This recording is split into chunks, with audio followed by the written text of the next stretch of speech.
அவர்களால 3000 கோடி ரூபாய் அவங்களால சம்பாதிக்க முடியும். 10 வருஷத்துக்கு நாள் 30,000 கோடி ரூபாய் சம்பாதிக்க முடியும். அந்த 30,000 கோடியையும் தியாகம் செய்துவிட்டு மக்களுக்கு நன்மை செய்ய வேண்டும் என்பதற்காக நான் இந்த மக்களுக்கு எனக்காக வாழ வச்சிருக்காங்க. இந்த மக்கள் என்னுடைய படத்தை பார்க்காங்க, ரசிக்காங்க, கை தட்டுறாங்க. அவர்களால் நான் இன்றைக்கு நன்றாக இருக்கிறேன். இந்த மக்களுக்கு நான் என்ன செய்யணும்னு சொல்லி இன்றைக்கு ஒரு மாற்றத்தை ஏற்படுத்த வேண்டும் என்று சொல்லி இன்றைக்கு அரசியலுக்கு வந்திருக்காங்க. உங்களை நம்பி வந்திருக்காங்க. தன்னுடைய எத்தனை இன்னைக்கு நிறைய பேர் கேட்கும், தளபதி விஜய் வராரு, என்ன நேரடியா வந்தா சிஎம் தான் வருவாரா? அவருடைய தகுதிக்கு சிஎம் தான் வருவாரு. நீ துணை முதல்வராக இருக்கா? நீ துணை முதல்வராக வருவதற்கு நீ பஞ்சாயத்து தலைவரா இருந்தியா? வார்டு கவுன்சிலரா இருந்தியா? இல்ல ஒரு யூனியன் சேர்மனா இருந்தியா?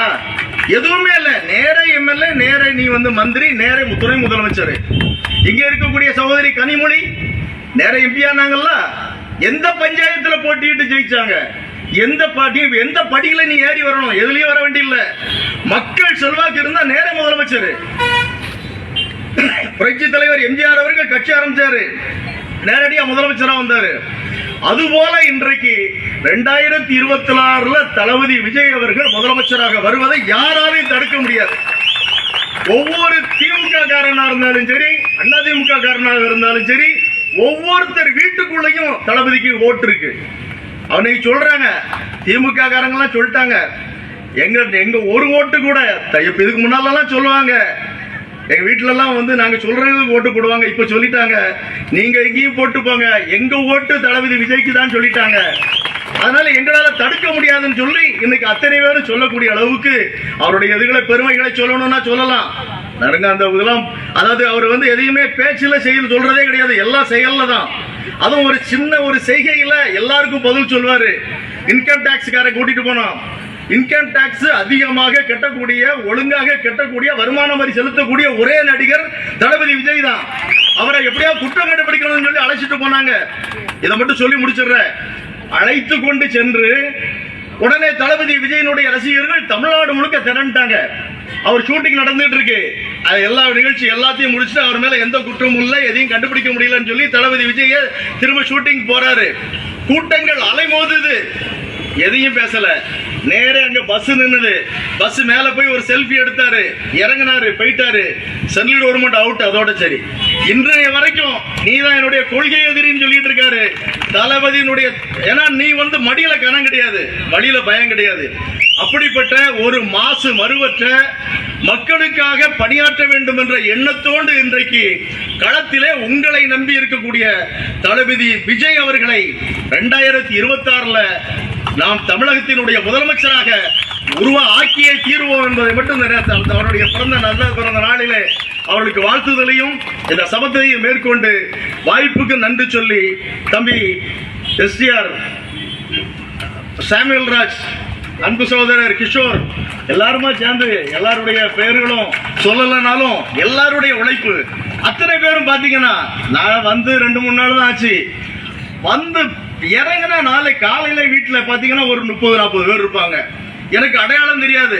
அதுக்கு அலுவலகத்துக்கு போனா அந்த அளவுக்கு ஒரு ஆர்வமா எப்படி ஈசல் போல வந்துகிட்டு இருக்காங்க.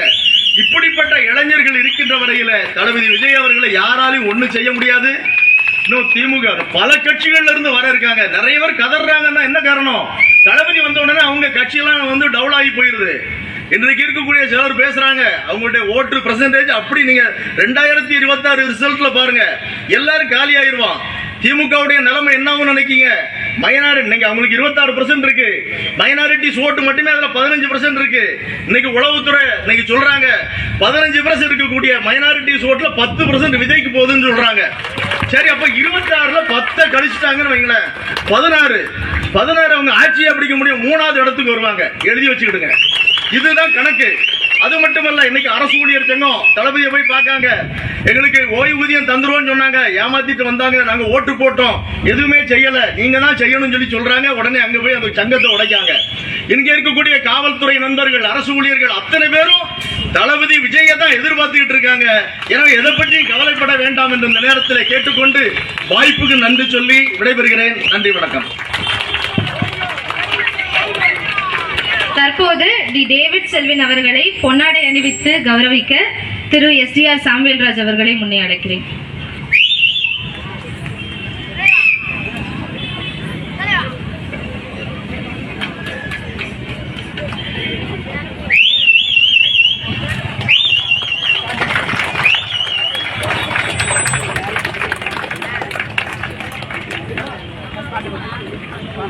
அடுத்ததாக எஸ் ஏஎம் கிஷோர்.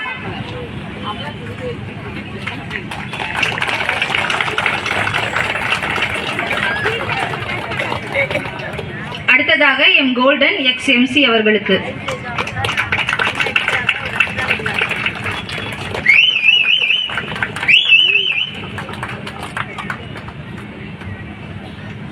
அடுத்ததாக பி சிவகுமார் அவர்களுக்கு.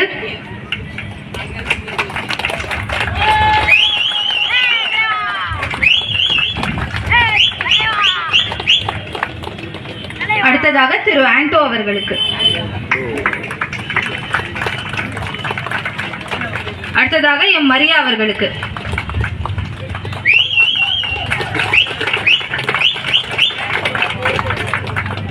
அடுத்ததாக திரு ஆண்டோ அவர்களுக்கு. மாநகர செயலாளர் திரு ஆண்டோ அவர்களுக்கு.